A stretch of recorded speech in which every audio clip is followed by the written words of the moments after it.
I'm sorry you weren't on the printed list that I had. Mr. Jones, Okay.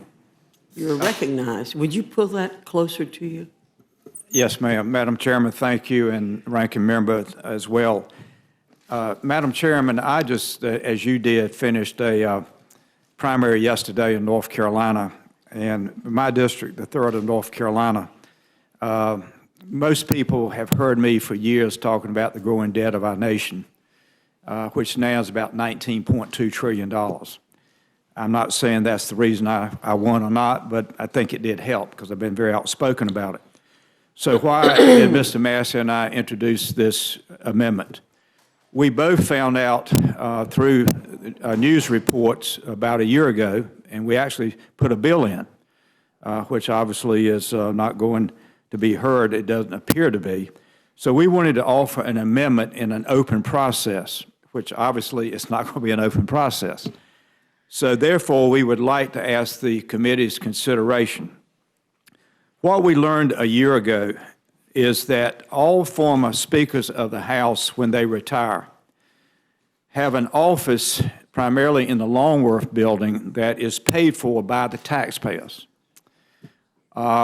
This is a perk that I think is very unfair to the taxpayers of this country. The previous speaker, she is worth millions of dollars. The former speaker, the Republican, is worth millions of dollars. And yet the poor taxpayer is paying for the former speaker to have an office on the Hill that he never comes back to. And that includes everything, including the toilet tissue. The poor taxpayer is just sick and tired of programs that are set up to be perks. In addition, we found out also that since the previous speaker, Mr. Boehner, has left office, he's already spent $100,000. Okay, this money that is in the ledge branch appropriation pays for 3 staffers. The salaries can range anywhere from $158,000 for one staffer to $133,000 for a second staffer, and then he may have another staffer at $116,000. When you tell the people back in eastern North Carolina that the former speaker, and this has nothing to do with Mr. Boehner, I would say it if it was Ms. Pelosi, that they're going to get this kind of perk with a staff and all the expenses paid, they are somewhat in disbelief that we as members of Congress with the debt at 19.2 would allow something like this, as small as it might be, meaning over a 5-year period of time, they have it for 5 years, it would probably cost somewhere around $1.3 to $1.4 million. It's not only the money, it's the principle of the thing. And when we know this as members of Congress and we permit this to happen, I mean, sincerely, this upsets the people back home who are paying the taxes. Now, and then I'm going to yield to then I will conclude my comments for Mr. Massie to speak. When you find out that this was created in 1970, and the reason it was, you had a wonderful Speaker of the House that my father served with, as a matter of fact, named John McCormick. He wasn't a multimillionaire. He wasn't playing golf in California and taking boat trips around the world. He didn't have the money. So the purpose of having this in place in 1970 to help an older gentleman leaving the office as a Speaker of the House maybe made sense, but in today's world, it doesn't make sense. And I hope that we would get a chance. We were going to offer this in the open process, but it's not going to be open. I hope we will get a chance to let our colleagues in both parties know about this $1.4 million over 5 years, and we find out, I doubt if you find any speaker that shows up in the office to begin with. And many times I've been by myself in the daytime, meaning morning and afternoon, and the doors are always locked. I've never found anybody in there so far. So with that, unless there are questions, I will allow Ms. Massie. Thank you, Mr. Jones. Mr. Massie. Well, thank you, Vice Chairwoman Fox, for recognizing us and allowing us to present this amendment. I just want to say this this is in the millions of dollars. It's not in the billions or the trillions, so it's a relatively small amount, but that's how we start, and we have to find somewhere to start cutting the budget. A lot of times when you look for a tax thing to change or some spending to cut, there's a large constituency that's going to be hurt out there, and you start hearing from them, or even a small constituency. This benefits a constituency of one, that is the ex-speaker. And previous Speaker Hastert, while he was a lobbyist, benefited from this perk while he was a lobbyist. And I think that presents an ethical conundrum here. And I would just say that I think we need to start somewhere. The number that you quoted, 1.4 million, I believe is probably just for salaries. You got to start including also the space that's going to be occupied by this office. And at a time when I see us building extra office space over here in the Cannon building, which I'm not opposed to, but when I see we have to build more office space to accommodate a bigger government, I wonder why we have to keep office space for members who aren't even elected, who aren't here anymore. And so I don't know if this would pass or fail. If it undergoes a vote, this is not a poison pill. I've talked to every member I can talk to about this, and I don't see any member who says I would vote against this appropriations bill if it cut this funding for this ex-speaker perk. In fact, I can't find a single constituent at any of my town halls that is in favor of this perk. So I would hope that this is the people's house and we would represent the will of the people. At least give us a chance to have a vote on this amendment. And I yield back. Mr. Castro, would you like to join our colleagues here at the table since you wanted to talk about Ledge Branch? Also, that's what they're talking about. Thank you, So. Congresswoman. All right, am I up now? Yes, oh, very good. All right. Well, Chairwoman, members of the House Committee on Rules, thank you for having me here today to testify on my amendments to the FY17 Legislative Branch Appropriations Bill. Both of these amendments pertain to the provision in the committee report that overturns a recent Library of Congress decision to discontinue its use, or at least pending decision to discontinue its use of the term alien in its subject headings. My amendments aim to allow the Library of Congress to move forward with its proposed changes to replace the term aliens in subject headings with non-citizens, and replace the term illegal alien with non-citizens and unauthorized immigration. Let me be clear. I believe that the term alien is not only offensive, but also dehumanizing. These folks may not be U.S. citizens, but they're not from outer space. They're human beings. It stigmatizes immigrants in this nation and diminishes the quality of discussion around immigration issues in the United States. This type of negative treatment of immigrants isn't new, unfortunately, in our nation. In the past, derogatory terms were used to characterize the Irish and Italian immigrants, for example, who came here in centuries past. These groups were denied jobs and treated as second-class individuals. When ugly, belittling names are used to describe groups of people, those terms can make discrimination seem okay. When we move away from those offensive words and treat people with respect, it's harder for discrimination to take root. The Library of Congress's proposed changes would help make the vocabulary our nation uses to describe today's immigrants more respectful. The folks serving in our military, starting small businesses, and contributing to our economy who happen to be new immigrants deserve better than the word alien. Unless we act, this legislation will obstruct much-needed progress to remove the term alien from our acceptable vocabulary for immigrants. I would also point out that this of course, is an intrusion by Congress in the work of the library, and I believe that they should be allowed to do their job. So, for example, the Library of Congress previously used the term Negroes in its subject headings. That's since been replaced with African Americans. Our federal code used to include the terms lunatic and mentally retarded. Those have since been changed as well. The nature of language over time, in fact, changes, and we should all acknowledge this. And just last month, President Obama signed into law a bill introduced by our colleague, Congresswoman Grace Meng, that removes the terms Oriental and Negro from federal code. When this appropriations bill was marked up in the committee, Ranking Member Debbie Wasserman Schultz introduced an amendment to remove the alien-related measure from the legislation. In fact, 4 Republicans on the committee voted with Democrats to strike the provision but the effort fell one vote short. So there is bipartisan support to remove this language from the bill, and the issue deserves a vote in the full House. Madam Chairwoman, members of the committee, I want to close by highlighting the fact that never before in history has Congress so much as communicated with the Library of Congress about its subject headings, let alone introduced legislation on those headings. Each year, the Library of Congress makes thousands of changes to its subject headings. For example, in 2015 alone, 4,934 new subject headings were added. Is this the kind of history as a Congress we want to make?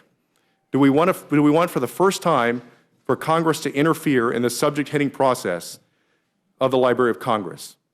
Thank you for the time, and of course, I'll be glad at the appropriate time to field questions. I yield. Thank you very much. Mr. Cole, do you have any questions? No. Mr. McGovern? I would just say, Mr. Castro, we had a lengthy debate about this issue earlier, and I agree with you. I think the term is offensive, and given the fact that the vote, and especially because the vote was so close in committee, I think every member ought to have a right to vote on it. And I hope that this doesn't fall into the new category of what they call poison pills. There's a new category we're establishing here in the Rules Committee to deny people certain amendments. And Mr. Jones and Mr. Massie, I think you ought to have a right to offer your amendment. I mean, I think people ought to be able to debate it, and if they want to vote with you, they ought to vote with you. If they want to vote against you, they ought to vote against you. But clearly, this is it's germane, and I certainly support making it in order. So I yield back my time. Thank you. Mr. Collins? Judge Hastings? Fox. Mr. Jones and Mr. Massie, on the matter pertaining to the office for the Speaker and the employees, did you research whether or not there's a wind down provision for former speakers? I know, Mr. Jones, you cited to Speaker McCormick and the fact that he was elderly, and maybe they set this up as a perk. I gather in those days they stayed around maybe a little longer than they do today. While I'm not quarreling with your amendment, and I believe it should be made in order and voted on, it just seems to me that the office of Speaker is of a caliber that would allow for some kind of wind down that might be a little different than the rank and file member of the Congress. Judge, I would say that if I thought, and this, again, the times we're living in today are not the times when Speaker McCormick retired. Most members of Congress, not necessarily everybody in this room today, but most members of Congress have tremendous opportunities. When you look at the number of former members who are lobbying the Hill, sometimes it's just mind-boggling, to be honest about it. Okay, let me go back to your point. I don't believe that any speaker in the day's world of this high debt of 19.2 should have any time paid for by the taxpayer, but if they were going to have any time, shouldn't be more than a year. Because we have found out, I have myself been by this office probably 7 or 8 times, different times a day, and I can't get in. I was going to introduce myself. I certainly was not going to tell them I had an amendment to do away with the office, but I was going to introduce myself. Nobody ever comes to the door. And that's what, to me, is our responsibility. If we're going to try to save America from going bankrupt, these are little things like this. It might be small, but it adds up. I follow you. So that's my answer. All right. Thank you very much, Dr. Fox. Thank you. Mr. Byrne? Thank you, Madam Chairman. I have the same question for all three of you. If your amendment is made in order and is adopted on the floor, will you vote for the underlying bill, Mr. Castro? I'm still looking at it, Congressman. So you can't tell us today that you are or you're not. I can't, no. Okay. Mr. Jones? I'll give you the same answer. If it is adopted by the House, I probably will. Okay. Mr. Massie? I'll raise them one, and I'll say if this amendment's in order, even if it doesn't pass, I plan to vote for the bill. Thank you. Thank you, Madam Chair. Thank you. I think, Mr. Polis. I think in hearing my friend Mr. Burns' question, I mean, in many ways, I don't see it as a fair question to pose to our colleagues, because there are so many other amendments that may or may not pass. I mean, you know, to say try to get commitments to vote for or against a bill that we don't know what is in yet is really hard. I mean, I would never be able to say I was voting for or against the bill without knowing what amendments would be in it and wouldn't be in it. I mean, I guess if you're the kind of legislator where all you care about is just like one thing. Will the gentleman yield? Yeah, I'd be happy to yield. Ms. Wasserman Schultz was here earlier, and I don't think you were in the room, and I asked her that question. And Right. she said, absolutely. I think if my amendment is adopted, I should be for the bill. And I told her I thought that was a show of integrity on her part, and it's a matter of integrity. If you're asking this body to vote for an amendment, and your amendment is adopted, then you should vote for the underlying bill. Now, I'm not telling you there's any legal obligation No, in that regard. yeah. I'm just telling you, if we're going to operate as a body that operates under regular order, that's regular order. I yield back. Yeah, and I disagree as a legislator. I think if a bill adopts your amendment, you should of course be respectful and say kind things about that. But depending on whether your amendment actually how important it is relative to the bill, there may very well be times that you oppose a bill, even though your own amendment is in it. In many ways, it's an act of egoism to somehow say just because it is my little amendment. I mean, obviously, you know, Mr. Castro cares deeply, as do I, and I strongly support his amendment about removing offensive terms. But clearly, there are other aspects to this bill as well, and we don't know what's going to be in them. I plan on supporting both of these amendments. I don't know why we fund former speakers. In fact, I was going to ask, do we even fund former speakers' offices if those speakers are currently registered as lobbyists? If they later register as lobbyists, do they still get the public funding for their former speaker's office? And do they also continue to get that funds if they're later convicted of some crime? Or is it finally removed in that case?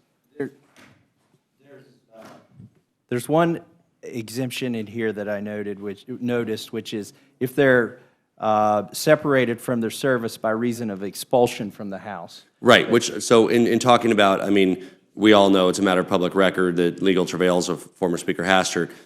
Presumably, he's still benefiting from these funds and would even if he was convicted of some crime. He would have, I believe, but only for 5 years. Oh, right, he was more recent than 5 years. So But he did take advantage of this. while he was a lobbyist. While he was a lobbyist. Yeah, and I support your amendment, and I support Mr. Castro's amendment. But as a legislator, we all want to get our amendments in. And there may very well be times when something is important enough to me as a legislator, well, I will swallow a bitter pill. And I would come out and say that, and I would say, look, I don't like this bill, but if it has this amendment that's very important in my district, I will support it. But I think in general, that's the exception. Generally, when we amend things, we're doing small things. Like, honestly, this former speaker salaries is a small thing. I mean, it's a good thing. I support it. But it wouldn't necessarily, it would make me more likely to support the bill if it's in it, because I plan to vote for it and I like it. But I'm going to have to look at what else is in the bill. I also strongly support Mr. Castro's, and I'm happy to yield to him as well. Yeah, thank you, Congressman Polis. And just to clarify on Congressman Burns' question, I don't mean to be coy on my answer. I think Congressman Graves and Congresswoman Wasserman Schultz are both on the Appropriations Committee and specifically on the subcommittee that deals with the legislative branch. So they've both had a chance to review this for quite a while, which is great for them. Most of us here deal with these bills as they come up ad hoc, and oftentimes don't make our decision until the amendments are done and they're presented. I would honestly tell you if my answer was no and I was going to vote against it, but we're still reviewing it. Yeah, and we don't know what the final bill will look like. I would also strongly urge the committee to allow both of these amendments, because I think it's clear that neither of these are poison pills. I don't think either of these will affect how many members vote on the final bill. In fact, it's my understanding that, in fact, the one with regard to the removing the word alien was actually considered in committee, and it was not. The bill was nevertheless reported out without difficulty. I think that these are examples of the kind of amendments that this process hopefully will allow, as neither is offered in any way, shape, or form to sabotage a bill or remove a bill. They're both very good topics to discuss. I happen to support both. Some of my colleagues might support one, some might support neither. But I hope that we have the opportunity to vote on these two. Neither, in my opinion, will affect final passage of the bill. And with that, I'm happy to yield back the balance of my time. Thank you, Mr. Newhouse. Thank you, Madam Chair. I just wanted to say thank you to all three of the members, Mr. Castro, Mr. Jones, Mr. Massie, for bringing these ideas forward. I appreciate the discussion and the consideration. I had a question about the tradition of giving speakers 5 years to get their affairs in order. I'm guessing that that's the purpose of that. I think, Mr. Jones, you made mention of the fact that this was started in the early 70s with Speaker McCormick, who was an elderly gentleman of not great means, and so it seemed appropriate to you, and I don't want to put words in your mouth, but at least that's the gist of what your comments were. Recently, we've had more, I guess you'd say, well-off, better-off former speakers, and so you don't see a need for that. Then, in turn, if we had a speaker who was, again, in the same financial circumstances as Mr. McCormick, would that be proper use of public funds in your estimation? And then on top of that, exactly, do you know the historical reasons in 1970 why this was started and what function it performs? I think it was initially to, and particularly my friends from Massachusetts, Mr. McGovern would probably know the history better than I, but my understanding was that Mr. McCormick, I actually met him when my father was sworn in as a member of Congress in 1966. One of the honors that I will carry to my grave was standing there. It was done in the Speaker's office, and I had a chance to meet Speaker McCormick. My understanding was the purpose that you stated was exactly why they did it. He was an elderly man. He was not a rich man, and it was done as a matter of respect. If we get into a situation where the speakers are in a similar type situation and we repeal this provision, then I would hope at that time that the House, whatever it might be at that time, maybe would to offer an amendment to reinstate it. But no, under no circumstances do I think in the current environment with all these speakers getting trips to play golf and to lobby and to write books and do all these things, I don't think the poor taxpayer right now should pay one dime, even a roll of toilet tissue for a former speaker. I do not. Yeah, I think it's important to understand the historical significance and reasons why things were done 40, 50 years ago. And then just an idea occurred to me, and Mr. Castro, I believe that your idea was an issue that came before the committee, correct? Yes, it's on. Well, in the committee report, there was an amendment to essentially not allow the Library of Congress or instruct the Library of Congress to continue using the term alien in their subject headings. And so I'm trying to get an amendment that would essentially strike that. But the amendment did not pass in committee by a close vote. I'm sorry, Debbie, you're right. She was unable to thwart it. Sure. I guess just the thought occurred to me that we have standing committees for a reason, that issues come before a standing committee who delve deeply into the issue, much more so than we sometimes do in this committee here. And I just wondered if the role of the Rules Committee was to second-guess a decision of a standing committee by bringing up the same issue again. And so that was just a thought that occurred to me, and would submit that for consideration. May I respond? Will the gentleman yield? Sure, absolutely. Gentleman yield. I think that happens all the time as a matter of course here. And also, because that vote was close, the committee here is not making a decision on the substance of the matter. It would simply be putting it in front of the House so that all of us on what was a close vote in that committee would have an opportunity to vote on the matter. Yeah. Well, I appreciate them. With that, Madam Chairman, I have no further questions. Again, thank you all. Thank you. I think that completes our questions, and I thank the gentleman for being here. And we'll close the hearing on the Ledge Branch Appropriations Act. Now,